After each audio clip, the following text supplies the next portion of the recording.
Hi viewers, welcome back to my channel. இன்னைக்கு நம்ம இதுவரைக்கும் இல்லாத ஒரு புதுமையான வீடியோ தான் பார்க்க போகிறோம். எங்கள் வீட்டிலேயே நாங்கள் நட்டு வளர்த்துக்கிற வெஜிடபிள் கார்டனை தான் நாங்கள் காட்ட போகிறோம். இது ஆல்ரெடி ஒரு சப்ஸ்கிரைபர் உங்களோட வெஜிடபிள் கார்டனை காட்டுங்க அப்படின்னு கேட்டிருந்தாங்க. நாங்கள் இப்போது எங்கள் வீட்டோட சைடில் இருக்கிற ஒரு கார்டனை மட்டும்தான் பார்ட் 1ல் காட்டுறோம். பார்ட் 2ல் மற்ற காய்கறி தோட்டத்தையும் அதோட மூலிகை செடிகள், மாப்பழ, வாழை, இன்னும் பல மரச்செடி கொடிகள், அதோட ஃப்ளவர் கார்டன் இதை பற்றி இன்னொரு வீடியோவில் டீட்டெயிலாக பார்க்கலாம். இப்போ உங்களுக்கான ஒரு சேலஞ்ச். இப்போ நீங்கள் பார்த்துட்ருக்கிற ஃப்ளார்ஸோட வெஜிடபிள்ஸ் என்னென்ன அப்படிங்கிறத நீங்கள் கெஸ் பண்ணி உங்கள் ஆன்சரை கமெண்டில் சொல்லுங்கள். நீங்கள் கெஸ் பண்ணுறது கரெக்டாக அப்படின்னு வீடியோவோட லாஸ்ட்டில் தெரிஞ்சுக்கலாம். ஸோ வீடியோக்குள்ளே போகிறதுக்கு முன்னாடி இப்போ தான் நம்ம சேனலை ஃபர்ஸ்ட் டைம் பார்க்குறீங்கன்னா மறக்காமல் சப்ஸ்கிரைப் பண்ணுங்கள். அதோட பக்கத்தில் இருக்கிற பெல் ஐக்கானை கிளிக் பண்ணுங்கள். இதில் ஆளுங்கிற ஆப்ஷனை நீங்கள் சூஸ் பண்ணிங்கன்னா நாங்கள் போடுற யூஸ்ஃபுல்லான வீடியோஸ் எல்லாம் நீங்கள் மிஸ் பண்ணாமல் பார்க்க முடியும். அதோட வீடியோவை எல்லோரும் ஸ்கிப் பண்ணாமல் பாருங்கள். நாங்கள் இதோட இடையிடையாக போடுற உரங்கள், மண் தயாரிக்கிறது எப்படி, பூச்சிகள் பிடிக்காமல் இருக்க என்னென்ன பண்ணலாம் அப்படிங்கிறத சொல்வேன். வாங்க இப்போ வீடியோக்குள்ளே போகலாம். இப்போ நீங்கள் பார்த்துட்ருக்கிறது தான் எங்களோட வெஜிடபிள் கார்டன். ஃபர்ஸ்ட் நம்ம பார்க்க போகிறது பச்சை கத்திரிக்காய். நாங்கள் இந்த மாதிரி ஒரு பையில் விதை போட்டு முளைக்க வச்சு வளர வச்சுருக்குறோம். பாருங்கள், இந்த மாதிரி கொத்து கொத்தாக நிறைய காய்ச்சிருக்கு. நாங்கள் இந்த மாதிரி ஒரு 10-15 பையில் பச்சை கத்திரிக்காய் தான் வளர வச்சுருக்குறோம். இது பார்த்திங்கன்னா 2 வருஷ பயிர், 2 வருஷம் வரைக்கும் நமக்கு காய் தரும். அடுத்ததாக நம்ம பார்க்க போகிறது நீளமாக வளரக்கூடிய பயிர். இது நாங்கள் தரையில் தான் முளைக்க வச்சுருக்குறோம். பாருங்கள், இதில் நிறையவே காய் வந்திருக்கு. நாங்கள் இதை 2 ஸ்டாண்ட் வச்சு அதிலிருந்து கயிறு கட்டி படர வச்சுருக்குறோம். இப்போ பாருங்கள், இதில் நிறையவே பூ பூத்துருக்கு. நிறைய குட்டி குட்டியாக நிறைய காயும் வந்திருக்கு, பெரிய காயும் நிறைய நிற்கி. நாங்கள் இதிலேருந்து கயிறு கட்டி இதை மரத்துக்கு படர வச்சுருக்குறோம். ஏன்னா இது கும்பலாக வளர்கிற ஒரு பயிர், அதனால் இந்த மாதிரி கயிறு கட்டி நாங்கள் மரத்தில் படர வச்சுருக்குறோம்.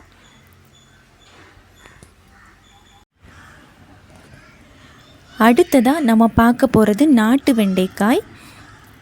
இதை நாங்கள் க்ரோ பேக்கில் வளர வச்சுருக்குறோம். இந்த க்ரோ பேக்கை நாங்கள் பிளாஸ்டிக் கவர் கம்பெனிலேருந்து வாங்கினோம். 1 கிலோ பேக் 150 rupees அந்த ரேட்டுக்கு தான் நாங்கள் வாங்கினோம்.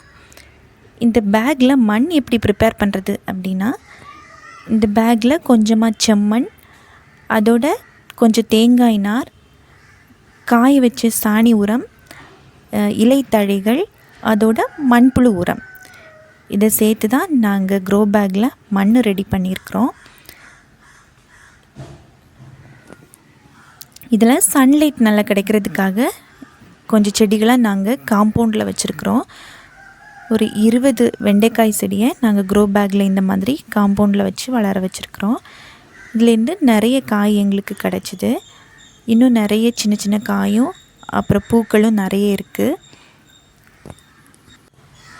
பாருங்கள், நாங்கள் இதோட இடையிடையாக நிறைய கத்திரி செடியும் தக்காளி செடிகளையும் வச்சுருக்குறோம். கத்திரி செடியிலேருந்து ஆல்ரெடி நாங்கள் கத்திரிக்காய் நிறைய பறிச்சிட்டோம். இன்னும் நிறைய பூவும் காயுமா நிற்கு. அதே மாதிரி தக்காளி செடி தரையிலையும் நிறைய நட்டு வச்சுருக்குறோம். ஆல்ரெடி பழுத்த காய்களையெல்லாம் பறிச்சிட்டோம். இன்னும் நிறைய காய் நிற்கு. இந்த மாதிரி காம்பவுண்டில் வைக்கவே ரொம்ப அழகாக இருக்குது. இது காற்றுல அசைஞ்சு விழாமல் இருக்கிறதுக்காக நாங்கள் ஒரு கம்பு வச்சு இதை கட்டி வச்சுருக்குறோம். இது எல்லாமே பயிர் தான். நாங்கள் இந்த மாதிரி பையில் நட்டு இது கயிறு கட்டி மேலே டெரஸில் படர வச்சுருக்குறோம். உங்களுக்கு பார்த்தாலே தெரியும், இந்த மாதிரி கயிறு கட்டி படர வச்சுருக்குறோம். இது பாருங்கள், க்ரீன் கத்திரிக்காய். இது நாங்கள் சீடுக்காக அப்படியே விட்டுருக்குறோம். ஸோ இது நல்லா பழுத்து இருக்குது. இன்னும் இது நல்லா பழுத்த அப்புறமா நல்லா காய வச்சு இதுலேருந்து சீடு எடுக்கலாம். இதோட ஃப்ளார் தான் இது. ஸோ நீங்கள் சேலஞ்சில் கேட்ட கொஷனுக்கு ஆன்சர் கண்டுபிடிச்சிருப்பீங்க.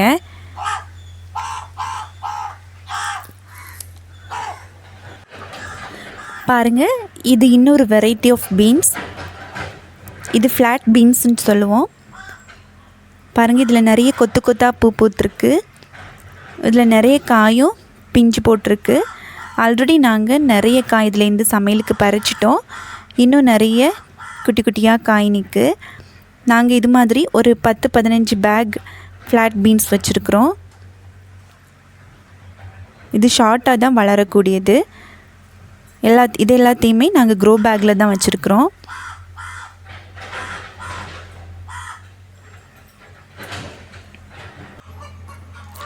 இது வந்து காலிஃப்ளவர். பாருங்கள், பூ வந்திருக்கு. இது இன்னும் பெருசாகும். அதுக்கப்புறம் நம்ம சமையலுக்கு யூஸ் பண்ணலாம். பக்கத்தில் நிற்கிறது கத்திரிக்காய் செடி, அப்புறம் பயிறு. இதுதான் நிறைய நட்டு வச்சுருக்குறோம். பாருங்கள், இதுவும் பயிறு செடி தான். அப்புறமா பக்கத்தில் கத்திரிக்காய் செடி நிற்கே. அதுக்கு அடுத்ததான் நீங்கள் பார்க்குறது வெண்டைக்காய். இது வந்து ஒரு வெரைட்டி ஆஃப் வெண்டைக்காய். இது நல்ல குண்டு குண்டாக காய்க்கும். சமைச்சு சாப்பிட ரொம்பவே டேஸ்டியாக இருக்கும்.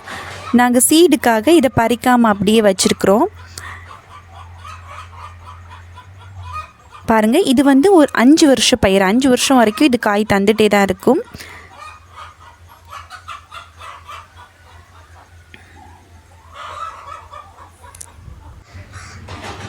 இது இன்னொரு காலிஃப்ளவர் செடி. இதுலேயும் பூ பூத்துருக்கு. ஆனால் அதை விட இது கொஞ்சம் சின்னதாக தான் இருக்குது.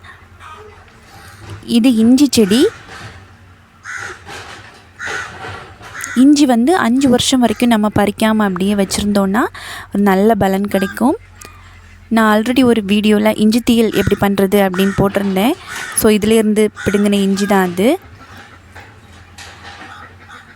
பாருங்கள், இதை நாங்கள் தரையிலேயே நிலத்தை சமன்படுத்தி அதில் நிறைய உரங்கள் போட்டு நட்டு வச்சுருக்குறோம். இது நல்லா வளர்ந்துருக்கு. இப்போ நீங்கள் பார்க்குறது தட்டை பயிறு. இது காராமணின்னு சொல்லலாம். இதில் பாருங்கள், நிறைய காய் வந்திருக்கு. இதில் இருந்து தான் நாங்கள் நிறைய காய் பறித்து சமைச்சிருக்கோம். இன்னும் நிறைய காய் பிடிச்சி வளர்ந்துட்டுருக்கு. நம்ம வீட்டிலையே விளைஞ்ச காய்கறிகளை நம்ம சமைச்சு சாப்பிடும்போது அதில் கிடைக்கிற ஹாப்பினஸ்ஸே தனிதாங்க. அதோட இது ரொம்ப ரொம்ப ஹெல்த்தியும் கூட. இதை நம்ம கட் பண்ணி பொரியல் செஞ்சும் சாப்பிட்லாம். இல்லைன்னா நல்ல முத்தின சீடை எடுத்து நம்ம தனியாகவும் சமைச்சு சாப்பிட்லாம். ரொம்ப ரொம்ப டேஸ்டியாக இருக்கும். அதோட இது ரொம்ப ஹெல்த்தியும் கூட. பாருங்கள், இதை நாங்கள் தரையில் தான் நட்டு வச்சுருக்குறோம். இந்த மாதிரி ஒரு கயிறு கட்டி அதை நல்லா படர வச்சுருக்குறோம். மரத்தில் படர வச்சுருக்குறோம். நாங்கள் கயிறு கட்டி மரத்துக்கு படர வச்சுருக்குறோம். இது நல்ல கும்பலாக காய் பிடிச்சி வளர்ந்துட்டுருக்கு. இப்போ நீங்கள் பார்க்குறது பாகற்காய் கொடி. நாங்கள் இந்த மாதிரி ஷெட்டு போட்டு அதில் படர வச்சுருக்குறோம். நிறைய பூக்கள் பூத்துருக்கு, நிறைய பிஞ்சு போட்டிருக்கு. இதில் பூச்சிகள் வராமல் இருக்க நாங்கள் ஒரு காட்டன் கிளாத் வச்சு பிஞ்சு காயை கட்டி வச்சுருக்குறோம். இதில் பூச்சிகள் தாக்காமல் இருக்கிறதுக்காக 10 மில்லி வேப்பெண்ணெயை 1 லிட்டர் தண்ணியில் மிக்ஸ் பண்ணி ஸ்ப்ரே பண்ணுங்கள். அப்போ பூச்சிகள் எதுவுமே தாக்காது. இதோட உரமாக வேப்பம் புண்ணாக்கு, எலும்பு பொடி, கடலை புண்ணாக்கு இந்த 3ஐயும் மிக்ஸ் பண்ணி 50 கிராம் அளவுக்கு 15 நாளைக்கு ஒரு முறை ஒவ்வொரு செடிக்கும் போட்டால் போதும்.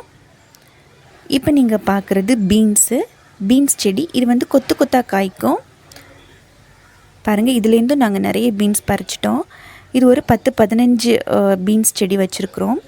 இப்போ நீங்கள் பார்க்குறது எல்லாமே கும்பலாக விதை போட்டு முளைக்க வச்சுருக்குறோம். இது தக்காளி, மிளகாய், அப்புறமா கத்திரி, வெண்டை இது எல்லாமே இந்த மாதிரி ஒரு பையில் கும்பலாக முளைக்க வச்சுருக்குறோம்.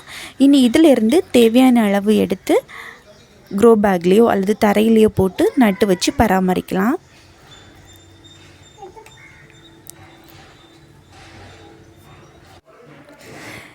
இதுதான் எங்களோட வெஜிடபிள் கார்டன்.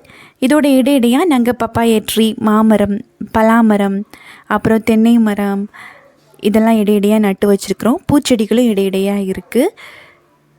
இந்த வீடியோ உங்களுக்கு பிடிச்சிருந்துன்னா மறக்காமல் லைக் பண்ணுங்கள், ஷேர் பண்ணுங்கள். உங்களுடைய கருத்துக்களை தவறாமல் எங்களுக்கு கமெண்டில் தெரியப்படுத்துங்க. பாருங்கள், இதுதான் எங்களுக்கு இன்றைக்கி கிடைச்ச வெஜிடபிள்ஸ்.